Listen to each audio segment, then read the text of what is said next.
이 임야는 분묘가 여러 개 있을 뿐만 아니라 납골묘까지 있는 물건인데, 그 당시 제가 왜 이 물건이 괜찮다고 했을까요?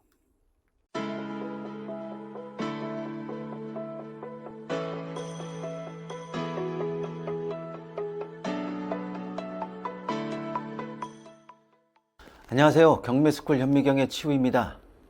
영상을 보시고 유익한 내용이라고 판단이 되시면요, 구독과 알림은 확실하게 꼭 눌러주십시오. 또 현미경 단체 톡방에서 유튜브 비하인드 스토리 뿐만 아니라 각종 부동산 경매 정보까지 올라오니까 많이 오셔서 자신에게 꼭 필요한 정보도 많이 챙겨 가십시오. 오늘 물건은 제가 2020년 12월경에 많은 회원님들한테 이런 것이 좋은 물건이라고 소개를 했던 물건입니다. 어떻게 되었나 하고 지금 꺼내보니까요, 역시나 높은 가격에 낙찰이 되었더라고요. 그럼 제가 왜 좋은 물건이라고 말씀드렸는지 차근차근 설명해 드리겠습니다. 물건 번호는 2020 타경 4637 물건이고요. 소재지는 경기도 화성시 송산면 702입니다. 물건 종류는 임야이고요. 면적은 849평으로 꽤 넓은 토지입니다. 감정 가격은 1억 8,600만원 정도이고 두 번 유찰돼서 1억 200만원 정도에 낙찰이 되었습니다. 이 임야는 분묘가 여러 개 있을 뿐만 아니라 납골묘까지 있는 물건인데, 그 당시 제가 왜 이 물건이 괜찮다고 했을까요? 그것은 전 소유자들이 이 땅을 쉽게 포기하지 않을 것이라는 생각이 들었기 때문입니다. 그 이유는 바로 등기부 등본을 보면 소유권 이전이 비교적 오래되지 않았고요, 상속에 의한 소유권 이전이 되었기 때문입니다. 무엇보다도 은행에서의 청구 금액이 땅 가치에 비해서 현격하게 낮았어요. 2021년 기준으로 이 땅의 공시지가는 1억 7천만 원이 넘어요. 이 공시지가와 비교하면 은행의 청구 금액은 상대적으로 낮은 금액이라는 생각이 들어요. 여러 가지 상황으로 보면 전 소유자들은 이 땅을 쉽게 포기하지는 않을 것이라는 그런 생각이 들더군요. 부동산 경매에서 전 소유자나 공유자들을 매수 가능성이 있는 구매자라고 생각하시는 게 좋습니다.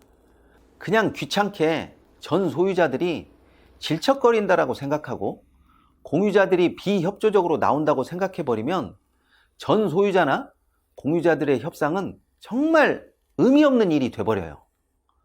그런데 전 소유자들도 몰랐던 땅의 사용 가치가 새삼스럽게 보이는 경우도 있고요, 공유자들 중에는 이 부동산을 낙찰자에게 넘겨주면 다시는 사지 못한다라는 것을 재빠르게 눈치채는 공유자도 있어요. 이 물건의 전 소유자들은 묘지와 납골 땅을 조성하는데 제가 보기에 만만치 않은 돈을 썼어요. 여기 사진 속의 묘지의 관리 상태와 비석을 보면 금방 알 수가 있어요.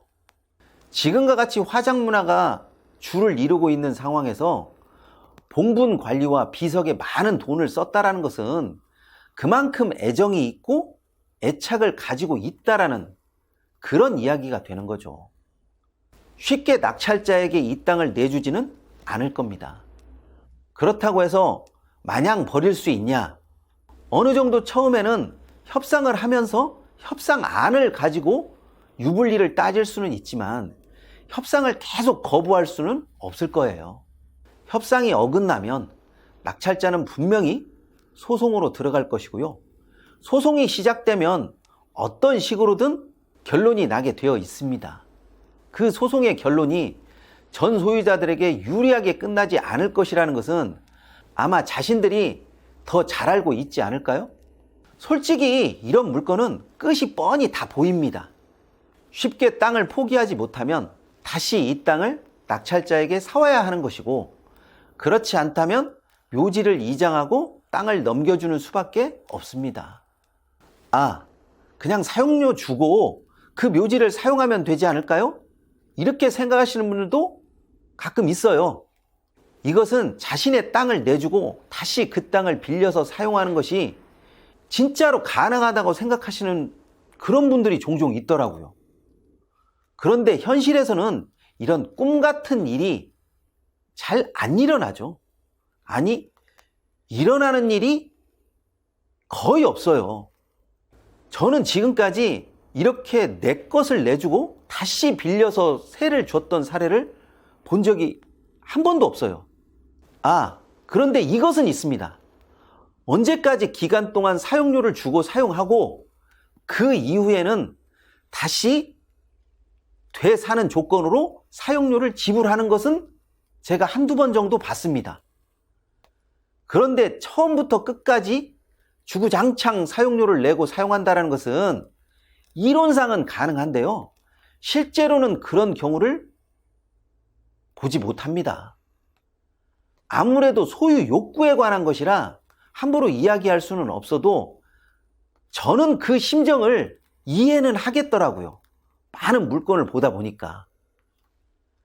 그래서 이 송산면 임야는 결말이 뻔히 보이는 물건이기 때문에 그래서 저는 좋은 물건이라고 생각을 합니다. 여기에 협상을 할 전 소유자들이 어떻게 나오느냐에 따라 좋은 사람이 될 수도 있고 현실을 모르는 정말 답답한 인간이 될 수도 있는 것이겠죠. 부동산 경매에서 좋은 사람은요, 자신이 실수를 했어도 빨리 그 실수를 인정하고 현실적인 이익을 쫓는 사람이에요. 어설픈 자존심을 내세우지도 않고요. 어떤 것이 제일 나은 선택지인지를 재빨리 파악합니다. 이런 사람들과 협상을 하면 어설픈 힘겨루기는 할 필요가 없어요. 현재 상황에서 어떻게 하는 것이 제일 나은 것인지만 설명하면요, 그 말뜻을 금방 알아듣고 자신에게 더 이익이 큰 것을 선택을 합니다. 부동산 경매꾼은요, 자신의 주장이 타당하게 보이기 위해서는 상대방에게 좀 그럴듯한 논거를 제시해야 하거든요. 이 땅을 지금 사는 것은 얼마가 들지만 시간이 지나면 지나갈수록 땅 가격이 오르기 때문에 그만큼 더 비싸진다.